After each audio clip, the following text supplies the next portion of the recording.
I'm forever blowing bubbles, pretty bubbles in the air. Welcome everybody to unbelievably sunny, beautiful Peapack Gladstone, New Jersey, USA. Welcome everybody to Cough for That. I am your host Mark Dutton, and Cough for That West Ham.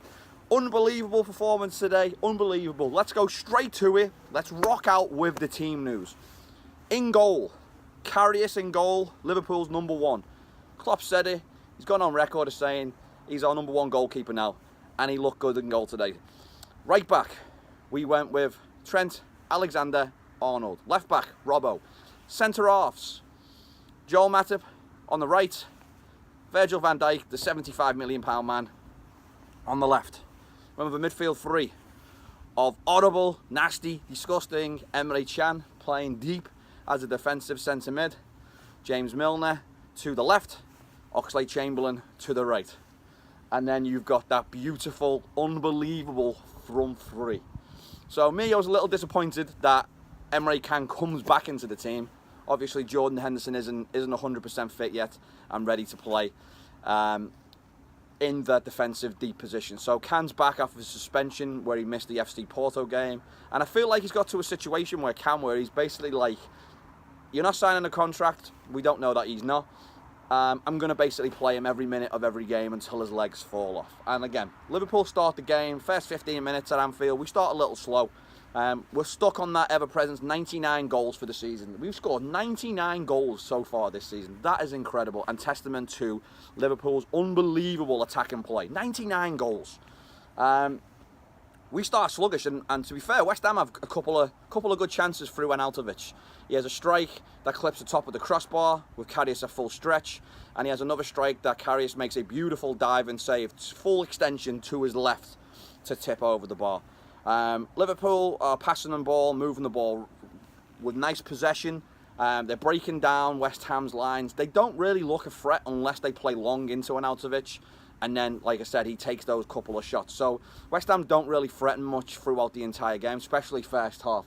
Liverpool get a corner. I don't remember the last time I saw a Liverpool corner go in the goal, but it's a beautiful ball into the box from Mohamed Salah, the Egyptian king. Oh Salah, oh Salah, oh Salah, running down the wing. Salah,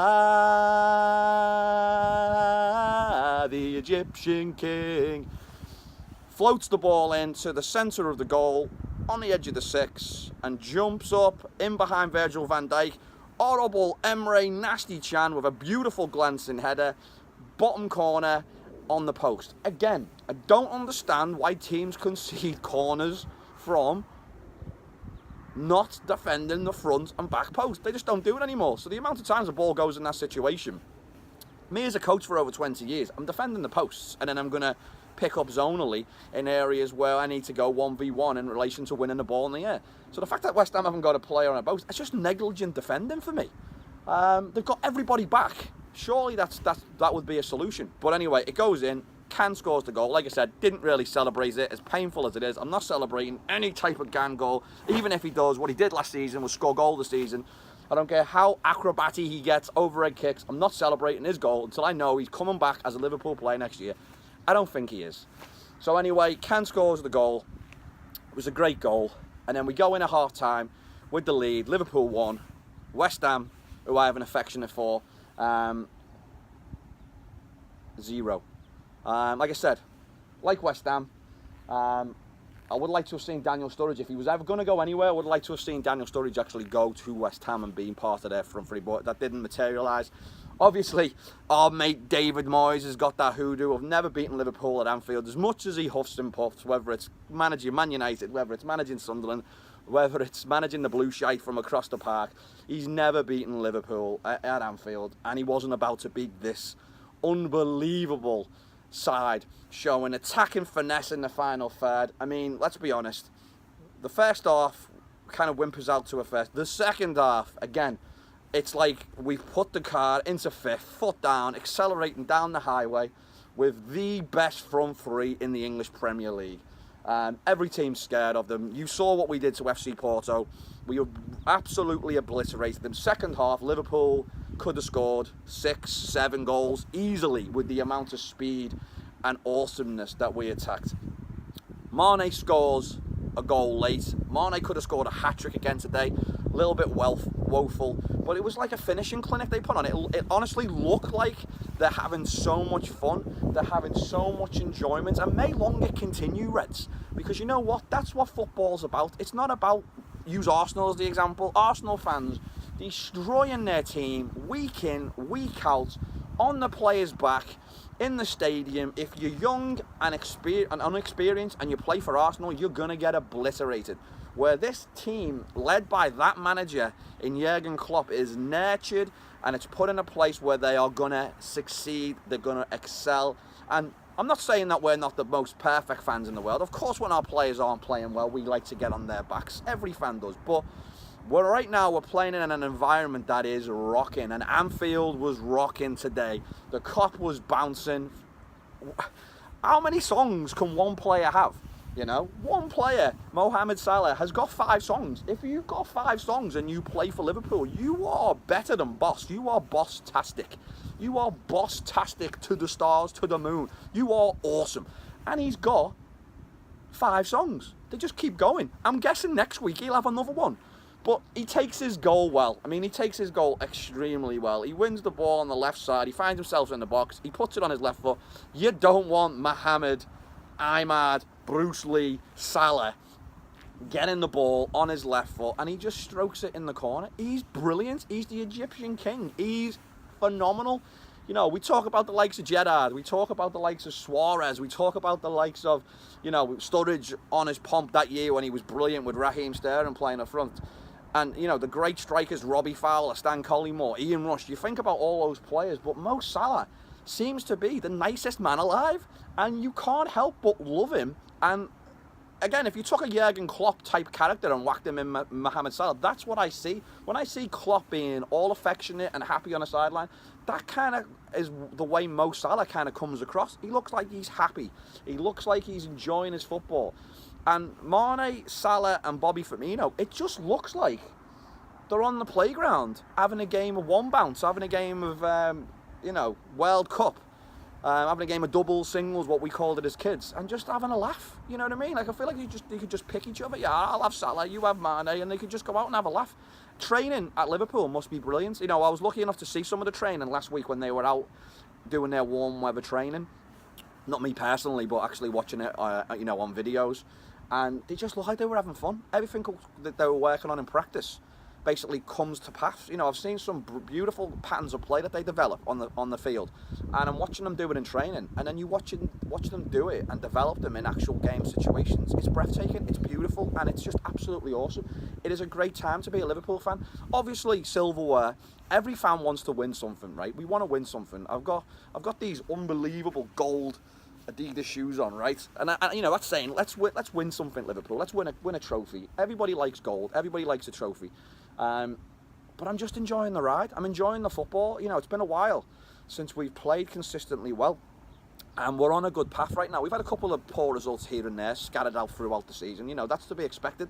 But I really think, especially going into next season, when Klopp bolsters this squad, I think we've got a chance to challenge. I mean, the word consistency is huge in football or soccer. And if Liverpool can find a groove of consistency where, number one, make teams fear us, I think anybody is going to be scared of that front three. But with the defence and the goalkeeper playing so poorly from time to time, there's always that element of doubt that creeps into the team. You know, we score 3 goals in the second half. West Ham score really on their only chance. Antonio goes through on the right side. I think Van Dijk can do better getting across to block the shot. That's a pet peeve of mine. If you've got over to cover, then you're there to cover the shot, you're there to block it. I think he should have done better there. For me, he should have just slid across the path of Antonio when he sees his leg go back, and he doesn't. He stands up. I think he's thinking Antonio's going to cut inside onto his left foot. Fair play to Antonio. He hits it hard and low across Karius. Do I think Karius can do better? I would like to say he could make that save. I think he has that in his wheelhouse, and I think that would have been a huge moment in the game. You know, confidence for him, purely and simply, just to get us that clean sheet that we would have worked hard for. Because like I said, he made a couple of good saves in the first half, and you know, he was really only called into question in the second half that one time. It's just incredible to watch. You know, when you've got Bobby Firmino scoring, doing his no-look shot, he goes in on goal. As he slots it in, he just turns his head away. Like, this is amazing. I'm having the best time ever. And he just slots the ball in the goal, finishes. We've got Mane scoring, running off, celebrating like he's Bobby Firmino, doing his, I'll try and do it as kung fu roundhouse kick celebration. It's just absolutely brilliant. So, again, this has been Cop for That. Liverpool look in fantastic shape going into the Champions League. I'm excited to see who we get in the last 8. You know, bearing in mind that we get through Porto this week at Anfield. I don't know what he does as a manager. Does he rest his team? Does he go with the momentum and put Porto to the sword and score another 5 or 6 goals?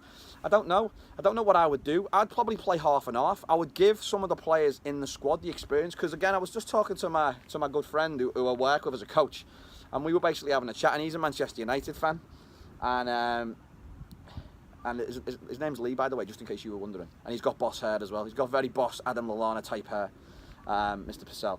So we were basically talking about the game, and he was basically saying, you know, what have you got if you get injured?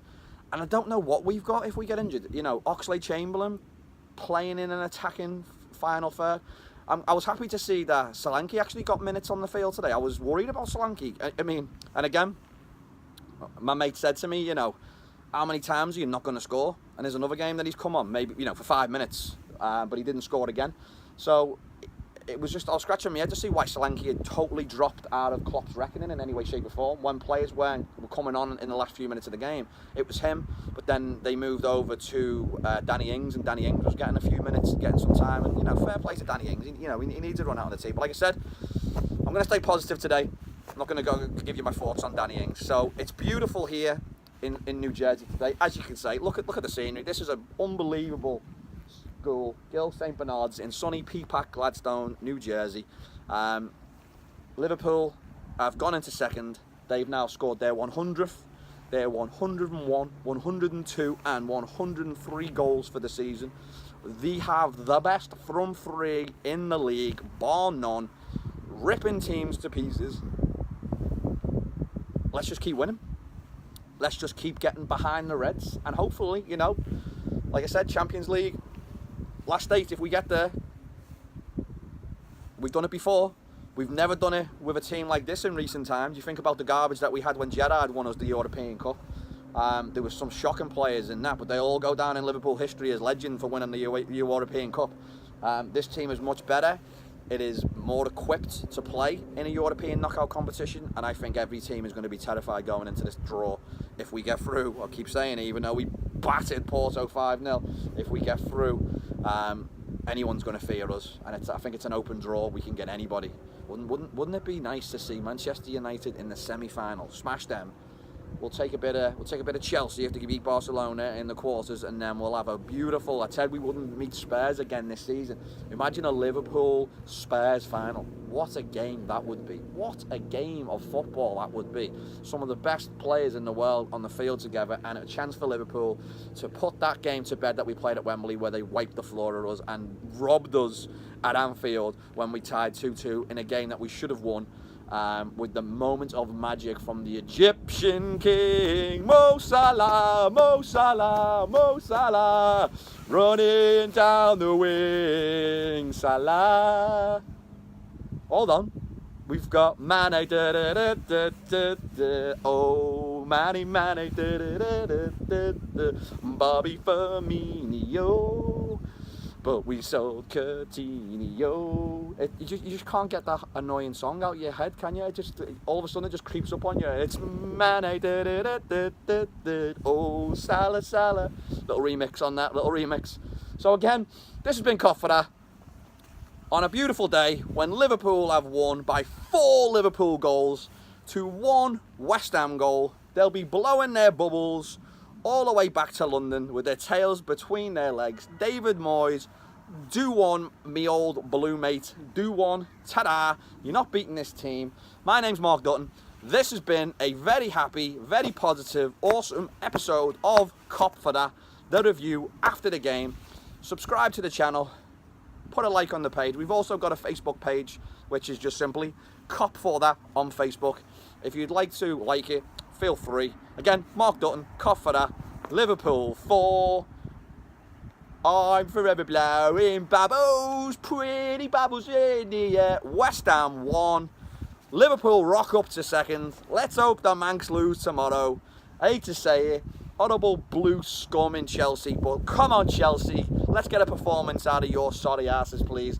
Let's win tomorrow. Let's beat Manchester United. They're shocking. Mourinho's shocking. Let's have it, Chelsea. Be rooting for the Blues tomorrow. Be watching that in the morning. Let's have it. And you'll never walk alone. Enjoy your day, everybody. You'll never walk alone. I'm out.